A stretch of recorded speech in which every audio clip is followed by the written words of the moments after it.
Hello class 11th। देखिए बेटा, जो बेसिक अकाउंटिंग टर्म्स आपके चल रहे थे वो बीच में रह गए थे। फिर से देखिए बेसिक अकाउंटिंग टर्म्स। ये बेसिक अकाउंटिंग टर्म्स का मीनिंग ये है कि अब आप जब अकाउंट्स करोगे अपने अकाउंटेंसी में, आपको कुछ बातों का पता होना चाहिए, तभी आप उसका मीनिंग समझ पाओगे।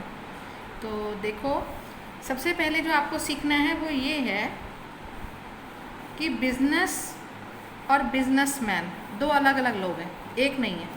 ठीक है, मैं यहाँ बिठा देती हूँ बिजनेसमैन को, ये आपका ऑनर हो गया, और यहाँ पर है आपका बिजनेस। इसको एक आर्टिफिशियल पर्सन आपने मानना है। ठीक है, बिजनेस क्या है? आपका आर्टिफिशियल पर्सन है। आप अपने माइंड में ये सोच कर चलोगे कि ये भी एक इंसान अलग है और ये भी एक इंसान अलग से है। अभी बिजनेस स्टार्ट करने के लिए क्या किया? ये ऑनर है, ठीक है ना, ये ऑनर है। यहाँ पर ये जो है ये बिजनेस है। बिजनेस एक अलग इंसान है, ये मानकर चलोगे, और ऑनर अलग है। अब क्या है कि बिजनेस को स्टार्ट करने के लिए ऑनर ने यहाँ पर पैसे लगाए। ठीक है, ये जो पैसे लगाए उसको हम लोग कैपिटल कहते हैं। अब क्या होता है कि कई बार बिजनेस स्टार्ट करने के लिए पैसों के साथ साथ कुछ और ज़रूरत भी पड़ती है। चलो एग्जांपल लेते हैं। चलो ये मान लो मैं एक बिज़नेस खोलना चाहती हूँ। ठीक है, अब बिज़नेस के लिए मैंने क्या किया कि घर से 1 लाख रुपये लगाए। बिज़नेस में आ गया 1 लाख रुपया। मैंने क्या देखा कि वहाँ पर बैठने के लिए चेयर्स भी चाहिए, वहाँ पर पंखा भी चाहिए। तो मैंने क्या किया, घर से ही मैंने एक पंखा भी लगा दिया, दे दिया मैंने घर से पंखा। और क्या किया, घर से ही हमने कुछ चेयर्स भी दे दी। ये चेयर्स फर्नीचर चला गया, चेयर्स यानी कि फर्नीचर भी दे दिया बिज़नेस को हमने। ठीक है, इसके बाद और क्या चाहिए बिज़नेस में? बिज़नेस में चेयर्स रख लिया आपने, पंखा लगा लिया, आपको एक कंप्यूटर भी चाहिए, हमने घर का कंप्यूटर ही बिज़नेस में लगा दिया। ये लो। तो आप क्या देखते हो, जितनी भी चीज़ें एक ऑनर बिजनेस में देता चला जाएगा वो सारी कैपिटल का पार्ट है। ऑनर अपनी साइड से जो भी बिजनेस को देगा बेटा वो कैपिटल बनेगा। तो यहाँ पर कैपिटल में क्या क्या ले लिया आपने? कैपिटल यानी कि जिससे बिजनेस स्टार्ट होता है। तो कैपिटल में यहाँ पर 1 लाख रुपये दिया था ना, वो कैश दिया था। कैश भी दे सकता है। और क्या दिया? फैन भी दिया। और क्या दिया? इसमें चेयर यानी कि फर्नीचर भी दिया। और क्या दिया? कंप्यूटर भी दिया। तो जो भी चीज़ें ऑनर ने बिजनेस को दी हैं वो सारी आपके कैपिटल बन जाएगी। इसका मतलब ये हुआ कि कैपिटल सिर्फ कैश नहीं हो सकता। एक ऑनर अपने बिजनेस को कैश भी दे सकता है। एसेट्स, ये सारी एसेट्स हैं बेटा, ये सब एसेट्स हैं हमारी। अब आपको अभी सिखाते हैं कि एसेट क्या होती है। एसेट वो चीज़ें होती हैं जो रीसेल पर्पस के लिए बिजनेस में नहीं रखी जाती। ठीक है, अभी देखो ये बिज़नेस है ना, अब मैं इस बिज़नेस को यहाँ नीचे बनाती हूँ आपके सामने, मैंने बीच में रख दिया ये लो, और मैंने यहाँ पर बिज़नेस की एक शक्ल बना दी। ठीक है, अब ये जो बिज़नेस है ना, ये एक बार यहाँ से कुछ लोगों से कनेक्ट होगा और एक बार यहाँ से कुछ लोगों से कनेक्ट होगा। देखो कैसे। अब क्या है कि ये बिज़नेस की बिल्डिंग में प्रोडक्शन का काम शुरू होना है। ठीक है, अब प्रोडक्शन को शुरू करने के लिए यहाँ से कुछ सप्लायर होंगे। ये सप्लायर कौन होते हैं? जिनसे रॉ मटेरियल खरीदा जाता है। बिजनेस इनसे रॉ मटेरियल खरीदेगा। ठीक है, और आज मैं आपको एक बात सिखाती हूँ। ये जो सप्लायर होते हैं ना, ये हमारे क्रेडिटर बन जाते हैं अगर हमने इनको पेमेंट नहीं की है तो। ये क्रेडिटर्स भी बन जाते हैं। कैसे बेटा? देखो, अब हमने रॉ मटेरियल खरीदा।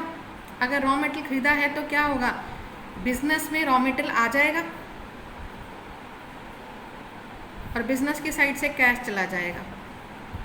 एक साइड आ रही है, एक चीज़ जा रही है। इसी को तो ट्रांजैक्शन कहते हैं। ऐसी कोई भी ट्रांजैक्शन जो पैसों के लेन देन में हो वो आपकी बिजनेस ट्रांजैक्शन होती है। देखो, एक चीज़ आ रही है, रॉ मटेरियल आ गया, और क्या चला गया? कैश चला गया। तो ये आपका क्या बन गया बेटा? ये बिजनेस ट्रांजैक्शन हो गई। ठीक है, अब आगे, अगर हमने इनको कैश ना पे किया होता सप्लायर को, उधार पे भी तो बिजनेस चलते हैं, तो क्या होता? सिर्फ रॉ मटेरियल आता, रॉ मटेरियल आ जाता बिजनेस में। क्या कैश जाता? नहीं, कैश नहीं जाता। तो क्या होता? हमारी लायबिलिटी बन जाती। फ्यूचर में पे करना है, ये हमारी लायबिलिटी बन जाती। कोई भी ऐसा अमाउंट जो फ्यूचर में पे करना है वो लायबिलिटी होती है बेटा। ऐसा कोई भी अमाउंट जो बिजनेस ने फ्यूचर में पे करना है वो लायबिलिटी हो जाती है।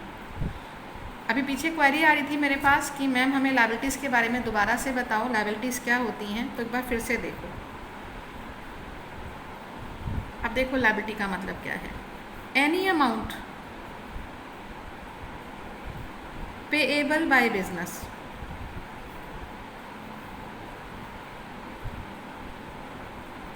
Any amount payable by business, business ने कोई भी अमाउंट अगर पे करना है ना, इज कॉल्ड लायबिलिटी। बहुत सिंपल, इससे आसान कुछ नहीं हो सकता, है ना। ऐसा कोई भी अमाउंट जो बिजनेस ने पे करना है उसे हम लायबिलिटी कहते हैं। अब ये जो बिजनेस ने अमाउंट पे करना होता है ना, सबसे पहले इसको 2 पार्ट्स में डिवाइड करते हैं। एक होती है एक्सटर्नल लायबिलिटी, एक होती है इंटरनल लायबिलिटी। इंटरनल लायबिलिटी क्या है कि ये मालिक और बिजनेस के रिलेशन को दिखा रहा है। अभी मैं आपको वापस पीछे लेकर जाती हूँ। मैंने अभी क्या बताया था यहाँ पर आपको, मैंने कहा था ये ऑनर है, ऑनर ने बिजनेस को पैसे दिए थे, ठीक है। इन दोनों के बीच का जो रिश्ता है, अब देखो बिजनेस ने कितना कुछ लिया, मैंने कहा ये आर्टिफिशियल पर्सन है आपके पास, इसने कितना कुछ लिया। तो अभी क्या है, बिजनेस की लायबिलिटी है, इसको ये सारा सामान वापस करना है बिजनेस ने। आप अपने पड़ोसी से कोई सामान मांग कर लेकर आओगे बेटा, फिर वापस नहीं करोगे क्या? ये वही कहानी है। हमने कहा बिजनेस एक आर्टिफिशियल पर्सन है, ऑनर से इतना सामान लिया इसने, फ्यूचर में वापस करना है ना, तो ये बिजनेस की लायबिलिटी है। Any amount payable by business, कोई भी ऐसा पैसा, कोई भी ऐसी चीज़ जो बिजनेस ने देनी है ना, वो बिजनेस की लायबिलिटी है। तो ऑनर को भी तो कैपिटल वापस करनी है। मैंने कहा था ना, कैपिटल क्या होती है, जितना कुछ दिया है ऑनर ने जितना कुछ भी दिया है वो सारा कैपिटल है ना। और ये कैपिटल क्या करनी है, बिजनेस ने बिजनेसमैन को वापस करनी है, ऑनर को वापस करनी है। तो ये क्या हो गई, लायबिलिटी। और जब इन दोनों के रिश्ते की बात होती है ना, वो इंटरनल, वो घर की बात मानी जाती है, इसलिए हम इसको कह देते हैं कि इंटरनल लायबिलिटी। और इंटरनल लायबिलिटी का जो एग्जाम्पल है सिर्फ और एक ही है, और वो क्या है, कैपिटल। ठीक है, ये इंटरनल लायबिलिटी होगी। एक्सटर्नल लायबिलिटी का मतलब क्या हुआ, amount payable to others,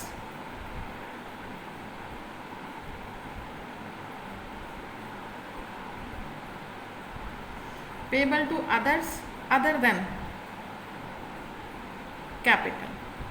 capital के अलावा, अदर देन कैपिटल का मतलब कैपिटल के अलावा जो दूसरों को पैसे देने हैं, वो सारी एक्सटर्नल लायबिलिटी है।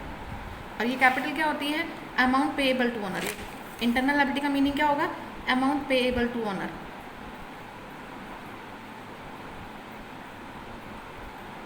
मालिक को जो पैसे देने हैं ना, वो कैपिटल है, और जो बाहर वालों को पैसे देने हैं अदर देन कैपिटल, कैपिटल के अलावा जो पैसे देने हैं, वो एक्सटर्नल लायबिलिटी है। ठीक है, अब एक्सटर्नल लायबिलिटी के 2 पार्ट्स हैं, यहाँ देखिए।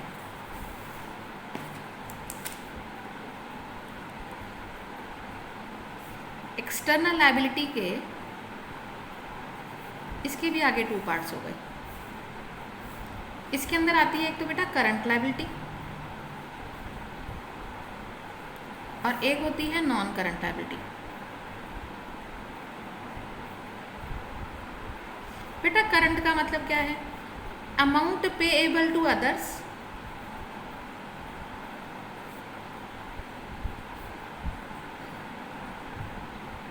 With in 6 months to 1 year।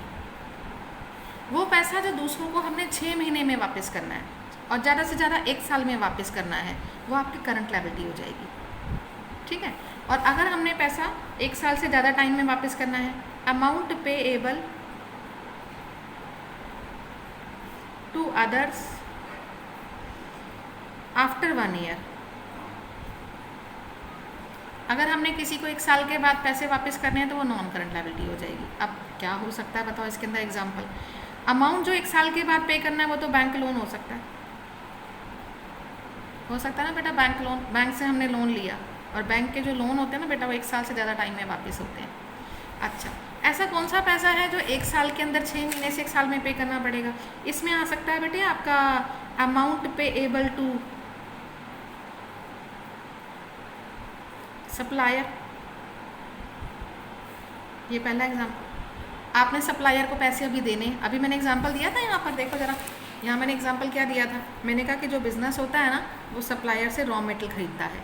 अब रॉ मटेरियल खरीद कर या तो आप पैसे दे दोगे, देखो बिजनेस से कैश चला गया, या तो आप पैसे दे दोगे या फिर पैसे नहीं दोगे, और अगर नहीं दोगे तो वो तुम्हारी लायबिलिटी बन जाएगी। ठीक है, और सप्लायर को पैसे बेटा 1 साल के अंदर अंदर वापस करने पड़ते हैं, नहीं तो सप्लायर तुम्हें रॉ मटेरियल नहीं देगा। ठीक है, तो आपने अगर अमाउंट पेएबल टू सप्लायर है तो ये आपकी करंट लायबिलिटी बन जाएगी। ठीक है। और क्या हो सकता है आपका, अगर मैं कहूँ rent payable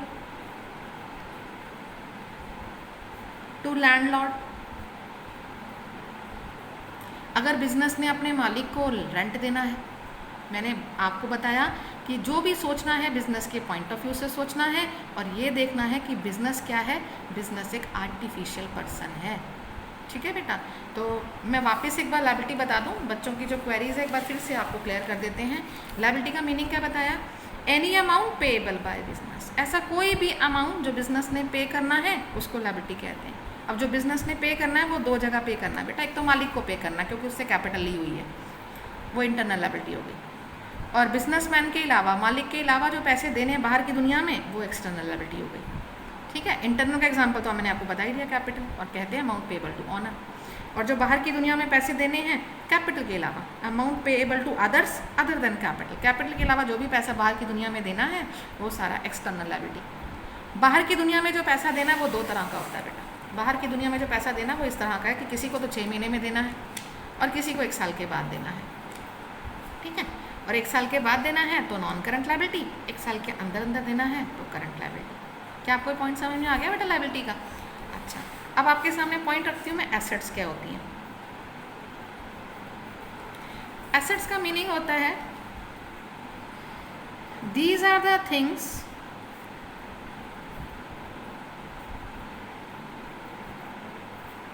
which are helpful in business process।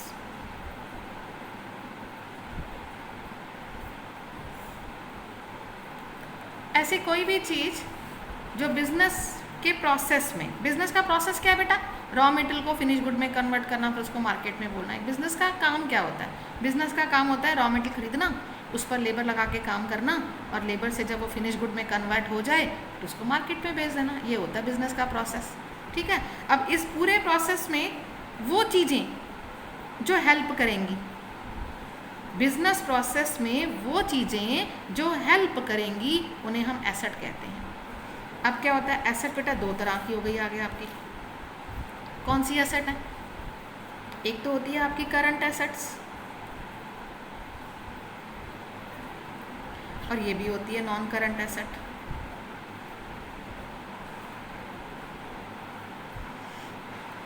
बेटा करंट एसेट्स का मतलब क्या है, करंट एसेट्स का मतलब होता है कि जो, चलो भी नहीं लिखते हैं पहले, current assets are those assets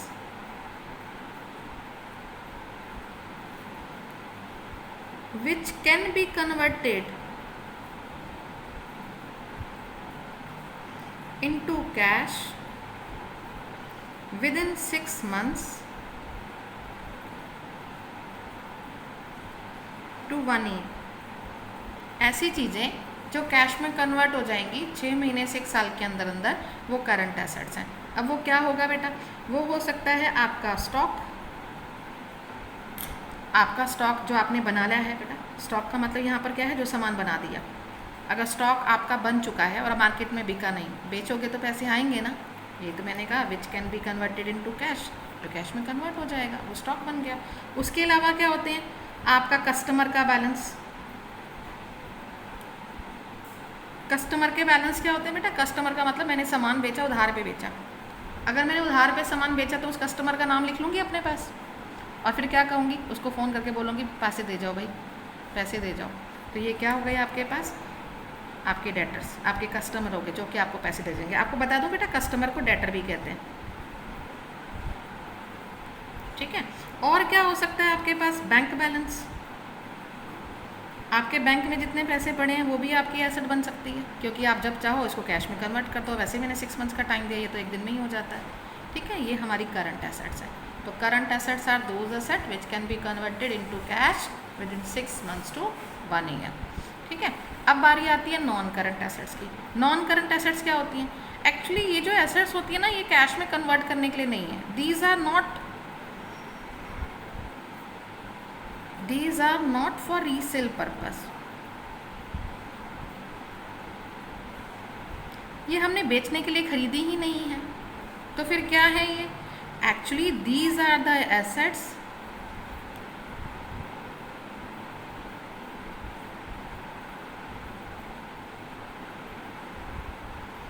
to be used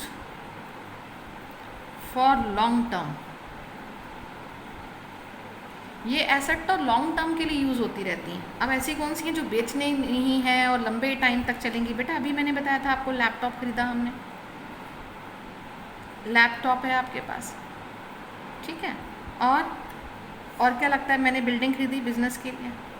business की अपनी जो बिल्डिंग है वो बेचने के लिए थोड़े खरीदी है, उसके अंदर तो प्रोडक्शन करना है इसलिए खरीदी है। बिजनेस का जो फर्नीचर है वो बेचने के लिए थोड़े खरीदा है, वो तो इसलिए खरीदा है कि हम भी बैठेंगे और हमारे कस्टमर्स आएंगे, हम उन्हें भी बिठाएंगे। और क्या हो सकता है, हमने कोई मशीनें खरीदी हैं बेटा प्रोडक्शन का काम करने के लिए, मशीनरी हमने कोई बेचने के लिए थोड़े खरीदी है ना। तो ये मैंने आपको बता दिया लायबिलिटीज़ क्या होती हैं, एसेट्स क्या होती हैं। अगर फिर भी कन्फ्यूज़न है, एक बार फिर से वापस चलते हैं। अभी आपको मैंने क्या सिखाया, फिर मैं नेक्स्ट वीडियो डालूंगी आपके लिए, ठीक है। वापस आते हैं यहाँ पर। यहाँ से क्या सिखाया मैंने? सबसे पहले ये सिखाया कि अपना माइंड सेट कर लो, क्या कि बिजनेस अलग होता है, ऑनर अलग होता है, ठीक है। ये अलग अलग है दोनों। जब भी ये इसको कुछ सामान देगा, जब भी ऑनर बिजनेस को कुछ भी देगा बेटा, वो ला कैपिटल बन जाएगी। जब भी ऑनर बिजनेस को कुछ भी देगा वो कैपिटल बन जाएगी। अब ऑनर क्या क्या दे सकता है? कैश दे सकता है, एसेट्स दे सकता है। एसेट ये, अच्छा फैन को देखकर बताओ क्या लगता है, फैन करंट एसेट है कि नॉन करंट है? फैन नॉन करंट है, क्योंकि फैन क्या है, बेचने के लिए नहीं लिया, लॉन्ग टाइम तक यूज़ होगा। फर्नीचर क्या है, ये भी नॉन करंट एसेट है, लंबे टाइम तक पड़ा रहेगा, बेचने के लिए नहीं खरीदा। कंप्यूटर क्या होगा बेटा, ये भी एसेट बन जाएगा बिजनेस के लिए। तो जो भी चीज़ें ऑनर देगा ना बिजनेस को, वो कैपिटल का पार्ट बनेगा। और कैपिटल कौन सी लायबिलिटी है? इंटरनल लायबिलिटी, क्योंकि एक समय आएगा जब बिजनेस को ये सारा सामान ऑनर को वापस करना होगा, ठीक है। अब आगे आते हैं। अब इसमें क्या है, मैंने अच्छा यहाँ वाला हिस्सा मैंने समझाया नहीं है आपको, अभी इसी में बता देती हूँ। मैंने कहा बिजनेस जो है इधर से भी कुछ लोगों से जुड़ेगा और इधर साइड से भी लोगों से जुड़ेगा। कैसे जुड़ेगा बेटा? बाहर के लोगों से। यहाँ से इसने रॉ मटेरियल खरीदा, सप्लायर, और सप्लायर को क्रेडिटर भी कहते हैं, ठीक है। आप अपने माइंड में सेट कर लो, कुछ बातें लर्न करनी है आपने। क्या लर्न करना है कि सप्लायर को क्रेडिटर भी कहते हैं, 3 बार बोलेंगे अपने माइंड में। सप्लायर को क्रेडिटर भी कहते हैं, सप्लायर को क्रेडिटर भी कहते हैं, सप्लायर को क्रेडिटर भी कहते हैं। और सप्लायर कौन होते हैं? जिनसे एक बिजनेस रॉ मटेरियल खरीदता है, ठीक है। अगर तो सप्लायर को पेमेंट कर दी तो हमारे यहाँ से कैश चला जाएगा, और अगर हमने पेमेंट नहीं की तो इसका मतलब फ्यूचर में अमाउंट पे करना है, और फ्यूचर में अमाउंट पे करना हो तो लायबिलिटी होती है, ठीक है। अब बिजनेस यहाँ से किससे जुड़ा है? यहाँ से कस्टमर से जुड़ गया। कस्टमर से कैसे जुड़ा बेटा? रॉ मटेरियल लिया है, उसको फिनिश गुड में कन्वर्ट करोगे बिजनेस के अंदर, ठीक है। और जब ये सामान बन जाएगा तो किस लिए बिजनेस खोला था? बने हुए सामान को बेचने के लिए। यहाँ से सामान बेचना शुरू करोगे, और बेचने के लिए कौन चाहिए आपको? कस्टमर। और कस्टमर का दूसरा नाम क्या है? डेटर, ठीक है। सप्लायर को कहते हैं क्रेडिटर, कस्टमर को कहते हैं डेटर्स। वही बात, अगर आपको कस्टमर पैसे दे देते हैं तो बिजनेस में कैश आ जाएगा। अगर डेटर्स आपको पैसे नहीं दे के जाते हैं तो बिजनेस के लिए एसेट हो जाएगी। क्यों हो जाएगी एसेट? क्योंकि फ्यूचर में पैसे मिलने हैं। फ्यूचर में पैसा मिलना है तो एसेट, फ्यूचर में पे करना है तो लायबिलिटी। याद रखेंगे, फिर से बोलो, फ्यूचर में पैसे मिलने हैं एसेट, और फ्यूचर में किसी को पे करने हैं तो लायबिलिटी, ठीक है। अभी हमने बिजनेस की लायबिलिटी के बारे में बताया था ना, बिजनेस से कोई भी पैसा बाहर वालों को देना है वो लायबिलिटी होता है। लायबिलिटी 2 तरह की होती है, एक इंटरनल, एक एक्सटर्नल। अगर ऑनर को पैसे वापस करने हैं तो इंटरनल लायबिलिटी, अगर बिजनेस ने ऑनर के अलावा बाहर किसी को पैसे देने हैं तो एक्सटर्नल लायबिलिटी, ठीक है। और जो बाहर वालों को पैसे देने हैं वो 2 तरह के होते हैं, एक होती है करंट लायबिलिटी और एक होती है नॉन करंट लायबिलिटी। अगर बाहर वालों को पैसे 6 महीने के अंदर वापस करने हैं तो करंट लायबिलिटी, अगर बाहर वालों को पैसे 1 साल के बाद वापस करने हैं तो नॉन करंट लायबिलिटी। इसका एग्जांपल क्या बताया? सप्लायर को पैसे देने हैं। इसका एग्जांपल क्या बताया? मालिक को किराया देना है। अब मुझे बताओ, मकान मालिक को अगर किराया देना है, हर महीने लेता है ना वो किराया, 1 साल से ज़्यादा रुके रहते हो क्या उसे? वो निकाल देगा आपको, वहीं तो बाहर, है ना। यहाँ पर आते हैं, इसका एग्जाम्पल क्या है? बैंक लोन, क्योंकि बैंक वालों को जो पैसे देने होते हैं वापस वो हमें 1 साल के बाद देने होते हैं। फिर आते हैं बेटा एसेट्स क्या होती हैं? Assets are the things which are helpful in business process. कोई भी ऐसी चीज़ जो बिजनेस में काम करे, मेहनत काम करती है, आपको हेल्प करती है, वो सारी एसेट्स हैं। एसेट के 2 पार्ट्स हैं, current asset, non current asset. Current assets are those assets which can be converted into cash within 6 months to 1 year, और non current assets are not for resale purpose, actually these are the assets to be used for long term. ठीक है, इसका example दिया मैंने laptop, building, ये हमने बेचने के लिए नहीं खरीदा हुआ, लंबे टाइम तक हमारा साथ निभाएंगे, इसलिए ये नॉन करंट हो गए। ये हमने क्या किया, कैश में कन्वर्ट हो जाएंगे, डेटर से कैश मिल जाएगा, स्टॉक से कैश मिल जाएगा, बैंक बैलेंस से कैश मिल जाएगा, तो ये आपके करंट एसेट्स हो गए। ठीक है, ओके बेटा, हैव ए नाइस डे।